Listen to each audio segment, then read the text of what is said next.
62% of Americans under 30 now view socialism favorably. 34%, that's 1 in 3, actually like communism. Let that sink in for a second. The richest 1% in America holds $55 trillion. That's more than the bottom 90% combined. Yeah, that number hits different when you really think about it. By the end of this video, you'll see exactly what day one of communist America looks like. Not the fantasy version, the real version. And honestly, some of it might surprise you. What if tomorrow morning you woke up, checked your phone, and America had flipped overnight? A new system, new rules, a completely different economy. Your 401k, gone, your savings, frozen, your house, not yours anymore. Everything you thought you owned now belongs to the state. Amazon, Apple, Google, all state-owned. Your favorite apps, controlled, your money, controlled, your choices. Yeah, those two. Sounds crazy, right? But here's the wild part. America was low-key closer to this than most people realize. And no cap, history almost took a very different path. Most people think communism was never really a serious thing in the United States, like it was just some foreign idea, something that only happened over there. That's not true. In 1919, the Communist Party of America was officially founded, and almost immediately, the government panicked. The Palmer raids began. Thousands of people arrested, homes raided, deportations everywhere. The country was on edge. But here's where things get interesting. During the Great Depression, when millions lost jobs, homes, and hope, communism started looking kind of appealing. People were desperate, and when people get desperate, they start questioning everything. Capitalism didn't feel like it was working, so alternatives started gaining traction. Membership in the Communist Party grew to around 75,000. That's not just a small group. That's a movement. Eugene V. Debs, a socialist leader, ran for president from prison and still got nearly 1 million votes. Think about that. A guy in prison, almost 1 million people said, yeah, that's our guy. That's insane. In 1932, a book called Towards Soviet America laid out a literal step-by-step plan to transform the United States. Dead ass. They weren't even hiding it. It was all out in the open. And it didn't stop there. About 600 Americans were secretly working with Soviet intelligence. Some of them passed information that helped speed up the Soviet nuclear program. That part hits different. Even Leon Trotsky, one of the key figures in the Russian Revolution, wrote about the possibility of America going communist. He believed America, because of its wealth, could actually transition differently than the Soviet Union. Let that cook for a second. But then everything changed. McCarthyism, Hollywood blacklists, fear spread everywhere. People were accused and investigated, careers destroyed.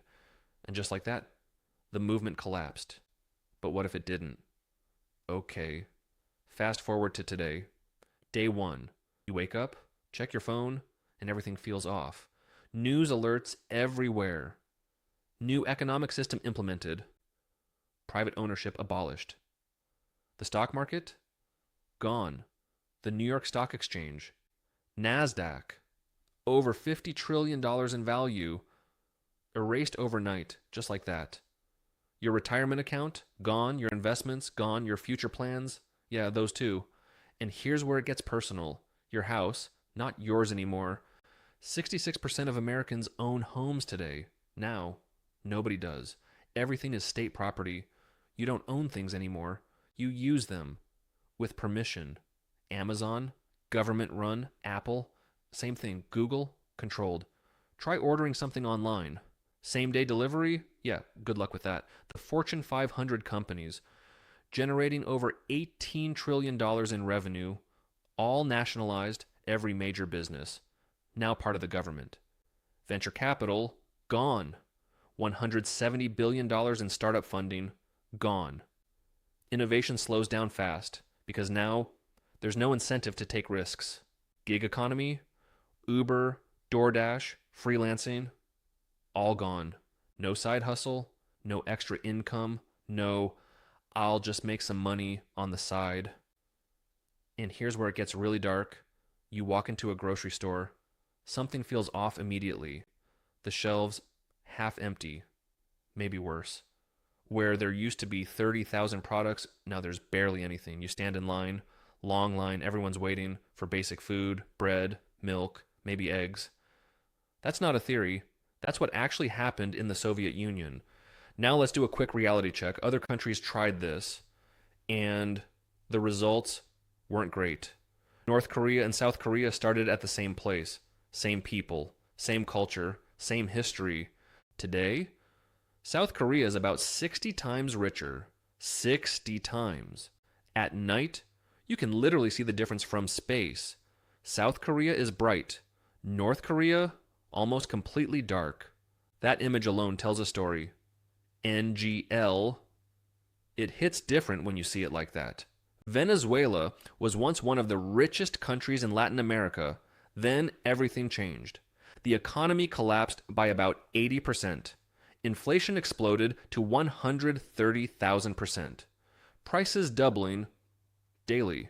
7.7 million people left the country. That's about 20% of the population gone. People weren't just struggling, they were starving, on average. People lost over 8 kilograms of body weight. Now, to be fair, Venezuela's collapse wasn't just about socialism. Oil dependence, corruption, international sanctions, all played a role, but the system clearly didn't save them. The Soviet Union, at its peak, never reached more than about 60% of US economic output. And then it collapsed completely.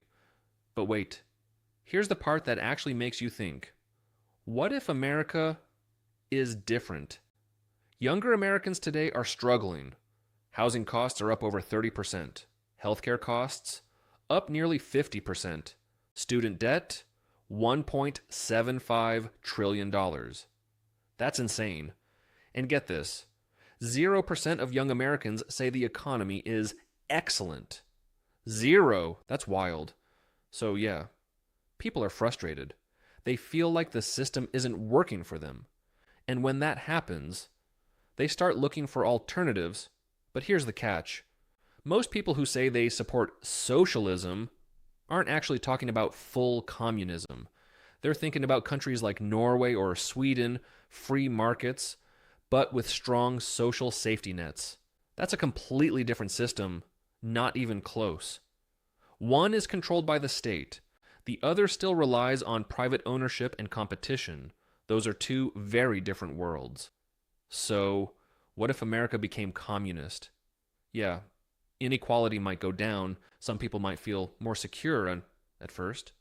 But the long-term cost would be massive. Innovation slows, choice disappears, freedom gets limited, and history shows that pretty clearly. The real question isn't capitalism versus communism. It's how do we fix what's broken without breaking everything else? Because no system is perfect, but some risks are way bigger than they look. Drop a comment.